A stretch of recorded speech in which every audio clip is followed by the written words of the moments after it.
مولاي صل وسلم دائما أبدا على حبيبك خير الخلق كلهم مولاي صل وسلم دائما أبدا على حبيبك خير الخلق كلهم الحمد لله رب العالمين والصلاة والسلام على سيد الأنبياء والمرسلين اما بعد فاعوذ باللہ من الشیطان الرجیم بسم اللہ الرحمن الرحیم۔ میٹھے میٹھے اسلامی بھائیوں، آب کوثر کتاب کے کلپ نمبر 18 کے ساتھ حاصل ہیں۔ سعادت الدارین صفحہ 145 کے حوالے سے عرض ہے۔ حضرت ابو عبداللہ رساع اپنی کتاب تحفہ میں لکھتے ہیں کہ بغداد میں ایک شخص فقیر، حاجت مند، عیال دار، صابر و عابد رہتا تھا۔ ایک دن وہ رات کو نماز کے لیے اٹھا تو اس کے بچے بھوک کی وجہ سے رو رہے تھے۔ جب وہ نماز سے فارغ ہوا تو اس نے بچوں اور بیوی کو بلایا اور کہا بیٹھو اور اللہ تعالیٰ کے حبیب صلی اللہ تعالیٰ علیہ وآلہ وسلم پر درود پاک پڑھو اور دیکھو کہ اللہ تعالیٰ کیسے درود پاک کی برکت سے ہمیں غنی کرتا ہے اپنے فضل و جود اور احسان سے۔ لہٰذا وہ سب بیٹھ گئے اور درود پاک پڑھنا شروع کر دیا۔ درود پاک پڑھتے پڑھتے بچے تو سو گئے اور اللہ تعالیٰ نے اس مرد صالح پر بھی نیند طاری کر لی۔ جب آنکھ سو گئی تو قسمت جاگ اٹھی اور وہ شاہ کونین صلی اللہ تعالیٰ علیہ وسلم کے دیدار دولت سے مشرف ہوا، اور آقا دو جہان صلی اللہ تعالیٰ علیہ وآلہ وسلم نے تسلی دی اور فرمایا جب اللہ تعالیٰ کے حکم سے صبح ہوگی تو اے پیارے امتی، تجھے فلاں مجوسی کے گھر جانا ہوگا اور اسے میرا سلام کہنا، نیز یہ کہنا کہ تیرے حق میں جو دعا ہے وہ قبول ہو چکی ہے، اور تجھے اللہ تعالیٰ کے رسول صلی اللہ تعالیٰ علیہ وآلہ وسلم فرماتے ہیں کہ اللہ تعالیٰ کے دیے میں سے مجھے یعنی قاصد کو دے۔ یہ فرما کر رسول اکرم صلی اللہ تعالی وسلم تشریف لے گئے اور وہ مرد صالح بیدار ہوا تو مسرت اور شادمانی انتہا کو پہنچی ہوئی تھی، لیکن اس نے دل میں سوچا کہ جس نے خواب میں حضور صلی اللہ تعالی علیہ وآلہ وسلم کو دیکھا اس نے حق یعنی حضور کو ہی دیکھا، کیونکہ شیطان العیاذ باللہ حضور علیہ الصلوۃ والسلام کی شکل میں نہیں آ سکتا، اور پھر یہ بھی محال ہے کہ حضور علیہ السلام مجھے ایک آگ کے پجاری مجوسی کی طرف بھیجیں اور پھر اس کو سلام بھی فرمائیں، یہ کیسے ہو سکتا ہے؟ پھر سو گیا تو پھر قسمت کا ستارہ چمکا، پھر نبی اکرم صلی اللہ تعالی وسلم نے وہی حکم دیا۔ جب صبح ہوئی تو وہ مجوسی کے گھر پوچھتا ہوا پہنچ گیا۔ مجوسی کا گھر تلاش کرنے میں کوئی دشواری نہ ہوئی کیونکہ وہ بہت مالدار تھا، اس کا کاروبار وسیع تھا۔ جب مجوسی کے سامنے ہوا تو چونکہ مجوسی کے کارندے کافی تھے، اس نے اسے اجنبی دیکھ کر پوچھا کیا آپ کو کوئی کام ہے؟ اس مرد صالح نے فرمایا وہ میرے تیرے درمیان علیحدگی کی بات ہے۔ اس نے نوکروں غلاموں کو حکم دیا کہ وہ باہر چلے جائیں۔ جب تخلیہ ہو گیا تو مرد صالح نے کہا تجھے ہمارے نبی صلی اللہ تعالی علیہ وآلہ وسلم نے سلام فرمایا ہے۔ یہ سن کر مجوسی نے سوال کیا کون تمہارا نبی ہے؟ فرمایا محمد صلی اللہ تعالی علیہ وآلہ وسلم۔ یہ سن کر مجوسی نے کہا کیا آپ کو معلوم نہیں کہ میں مجوسی ہوں اور میں ان کے لائے ہوئے دین کو نہیں مانتا؟ اس پر اس مرد صالح نے فرمایا میں جانتا ہوں، لیکن میں نے دوبارہ سرکار صلی اللہ علیہ وسلم کو دیکھا ہے اور مجھے اسی بات کی تاکید فرمائی ہے۔ یہ سن کر مجوسی نے اللہ تعالیٰ کی قسم دلائی کہ کیا واقعی تجھے تمہارے نبی نے بھیجا ہے؟ اس نے کہا اللہ تعالیٰ شاہد ہے اور مجھے یہی فرمایا ہے۔ پھر مجوسی نے پوچھا اور کیا کہا ہے؟ اس نیک مرد نے کہا حضور صلی اللہ تعالی علیہ وآلہ وسلم نے مزید یہ فرمایا ہے کہ تو اللہ تعالیٰ کے دیے ہوئے میں سے مجھے کچھ دے، اور یہ کہ تیرے حق میں دعا قبول ہے۔ اس مجوسی نے پوچھا تجھے معلوم ہے کہ وہ کون سی دعا ہے؟ اس نے جواباً ارشاد فرمایا مجھے علم نہیں۔ پھر مجوسی نے کہا میرے ساتھ اندر آ، میں تجھے بتاؤں وہ کون سی دعا ہے۔ جب میں اندر گیا اور بیٹھے تو مجوسی نے کہا آپ اپنا ہاتھ بڑھائیں تاکہ میں آپ کے ہاتھ پر اسلام قبول کروں۔ اور اس نے ہاتھ پکڑ کر کہا اشہد ان لا الہ الا اللہ و اشہد ان محمد رسول اللہ صلی اللہ تعالی علیہ وآلہ وسلم۔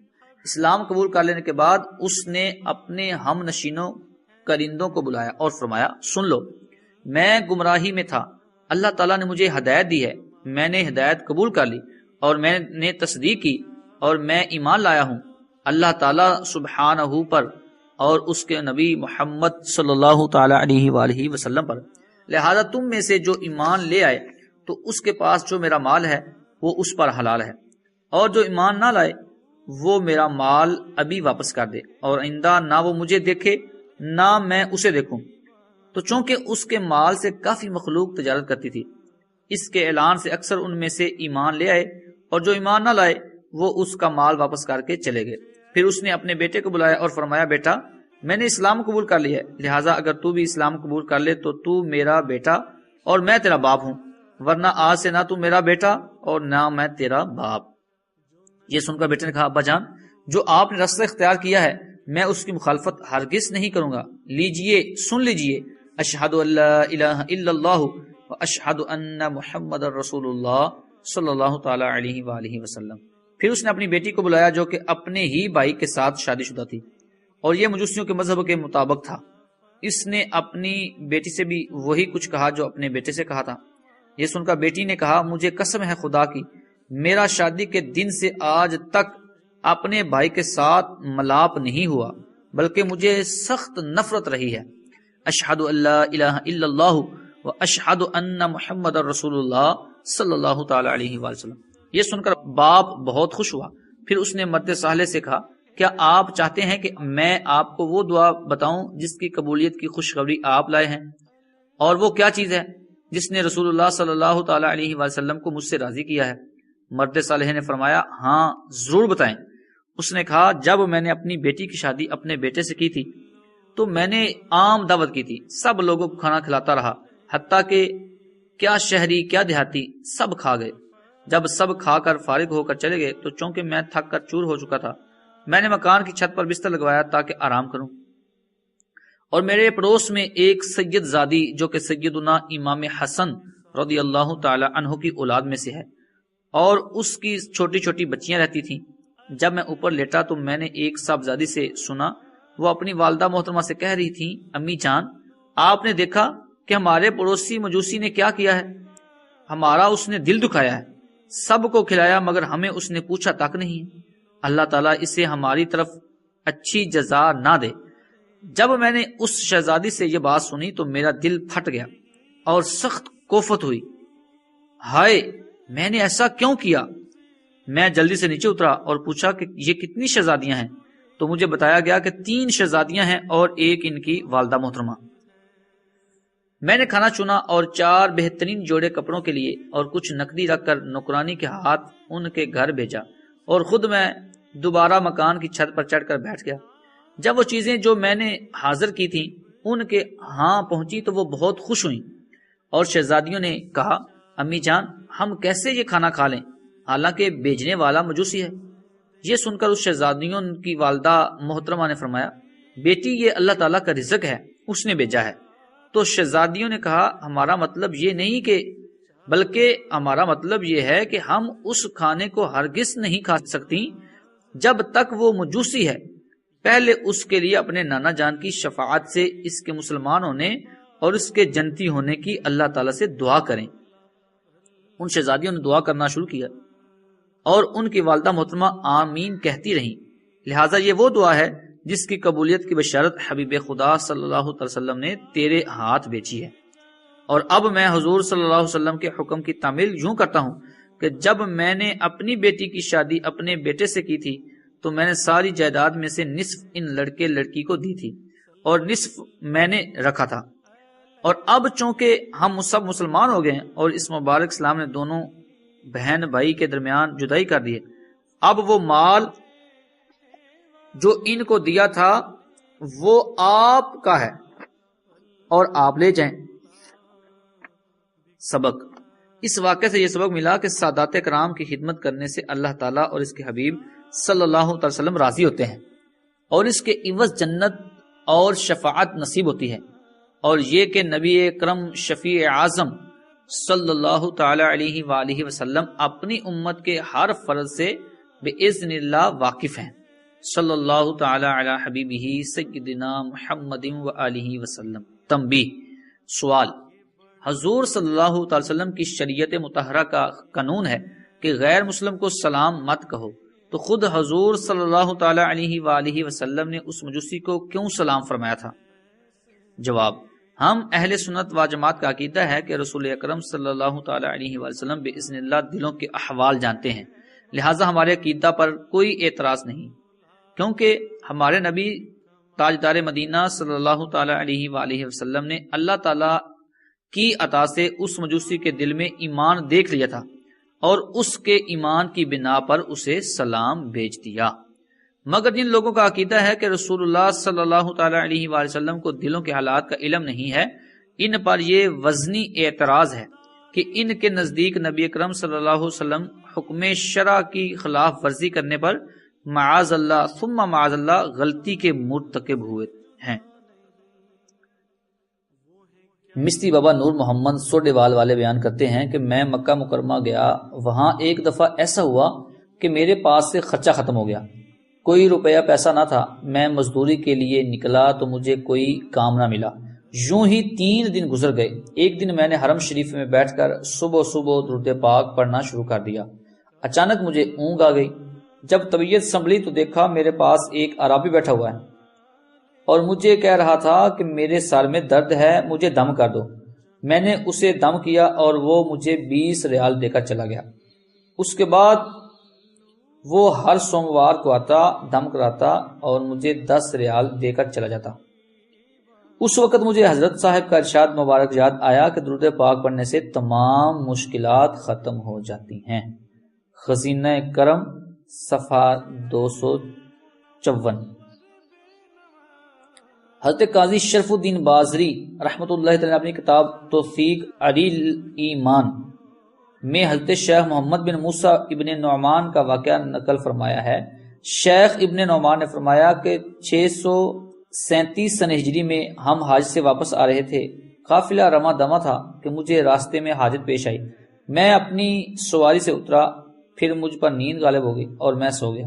بیدار اس وقت ہوا جب سورج غروب ہونے کو تھا، میں نے بیدار ہو کر دیکھا کہ میں غیر آباد جنگل میں ہوں، میں بڑا خوف زدہ ہوا اور ایک طرف کو چل دیا، لیکن مجھے معلوم نہیں تھا کہ کس طرف جانا ہے، اور ادھر رات کی تاریکی چھا گئی، مجھ پر اور زیادہ خوف اور وحشت طاری ہوئی۔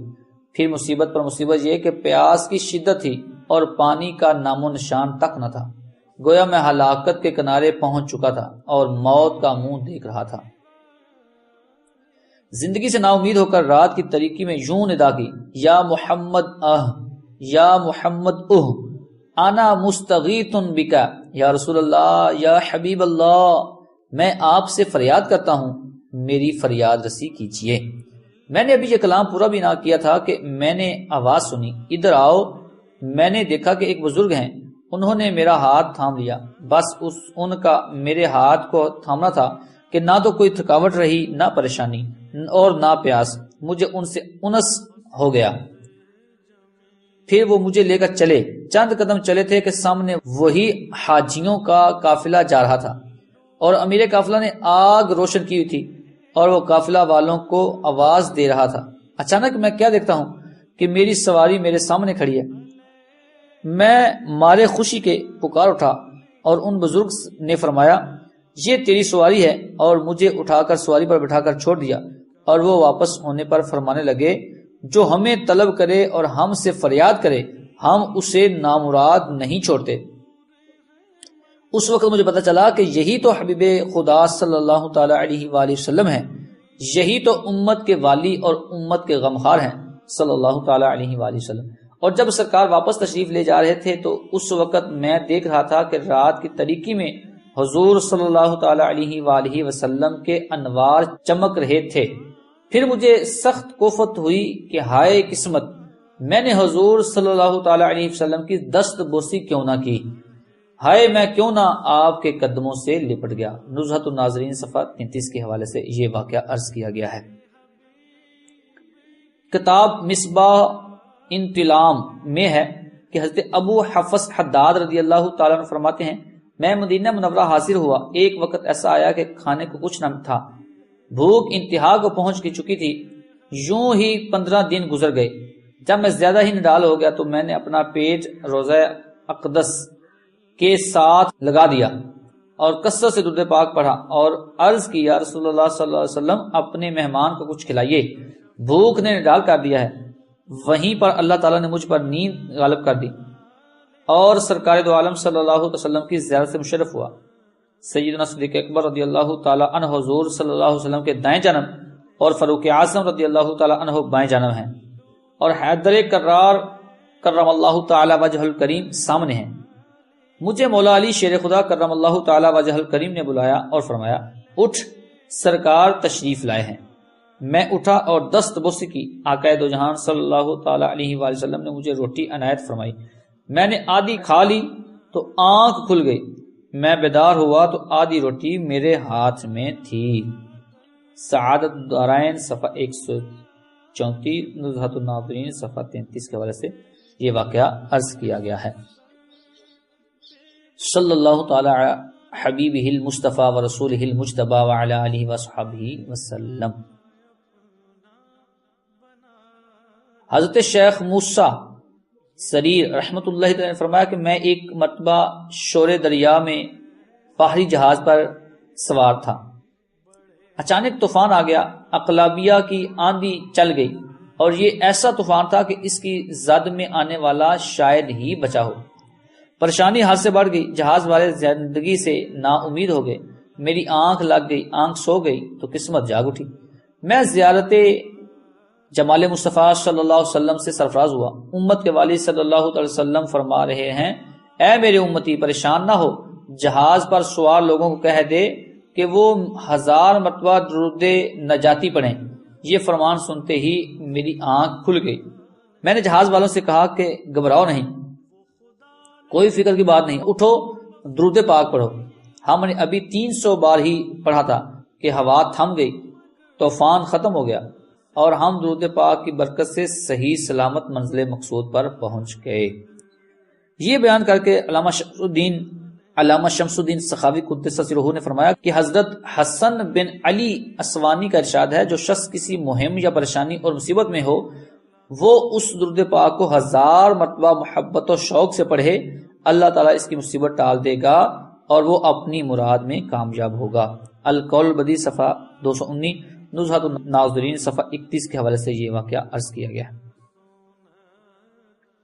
راحت القلوب ملفوظات شیخ الاسلام فرید الدین گنج شکر رحمۃ اللہ تعالی صفحہ 61 کے حوالے سے عرض ہے ایک مرتبہ چند کافر ایک جگہ بیٹھے تھے، ایک سائل آیا اور اس نے ان سے کچھ سوال کیا، انہوں نے تمسخر کے طور پر کہہ دیا کہ تم علی رضی اللہ تعالی عنہ کے پاس جاؤ، وہ تمہیں کچھ دیں گے۔ سائل جب حضرت مولا علی شیر خدا کرم اللہ تعالی وجہ الکریم کے پاس آیا اور اس نے کہا للہ مجھے کچھ دیجئے، تنگ دست ہوں۔ آپ کے پاس اس وقت بظاہر کوئی چیز نہ تھی، لیکن فراست سے جان گئے کہ کافروں نے تمسخر کے لیے بھیجا ہے۔ آپ نے 10 بار درود پاک پڑھ کر سائل کی ہتھیلی پر پھونک مار کر فرمایا ہتھیلی کو بند کر لو اور وہاں جا کر کھولنا۔ جب سائل کافروں کے پاس آیا تو انہوں نے پوچھا تجھے کیا ملا ہے؟ اس نے مٹھی کھولی تو سونے کے دیناروں سے بھری ہوئی تھی۔ یہ دیکھ کر کئی کافر مسلمان ہو گئے۔ ایک بادشاہ بیمار ہوا، بیماری کی حالت میں 6 مہینے گزر گئے، کہیں سے آرام نہ آیا۔ بادشاہ کو پتا چلا کہ حضرت شیخ شبلی رحمۃ اللہ تعالی یہاں آئے ہوئے ہیں۔ اس نے عرض کر بھیجا کہ تشریف لائیں۔ جب آپ تشریف لائے تو دیکھ کر فرمایا فکر نہ کرو، اللہ تعالیٰ کی رحمت سے آج ہی آرام ہو جائے گا۔ آپ نے درود پاک پڑھ کر اس کے جسم پر ہاتھ پھیرا تو اسی وقت وہ تندرست ہو گیا۔ یہ ساری برکت درود پاک کی ہے۔ راحت القلوب صفحہ 61 حوالے سے مزید واقعہ نمبر 11۔ جب شیخ الاسلام حضرت فرید الدین گنج شکر قدس سرہ نے مندرجہ بالا درود پاک کے فضائل بیان فرمائے تو اچانک 5 درویش حاضر ہوئے، سلام عرض کیا تو آپ نے فرمایا بیٹھ جاؤ۔ وہ بیٹھ گئے اور عرض کی ہم مسافر ہیں، خانہ کعبہ کی زیارت کے لیے جا رہے ہیں لیکن خرچہ پاس نہیں ہے، مہربانی فرمائیے۔ یہ سن کر حضرت خواجہ نے مراقبہ کیا اور سر اٹھا کر کھجور کی چند گٹھلیاں لی اور کچھ پڑھ کر ان پر پھونکا اور ان درویشوں کو دے دیں۔ وہ حیران ہو گئے کہ ہم ان گٹھلیوں کو کیا کریں گے؟ شیخ الاسلام قدس سرہ نے فرمایا، حیران کیوں ہوتے ہو؟ ان کو دیکھو تو صحیح۔ جب دیکھا تو وہ سونے کے دینار تھے۔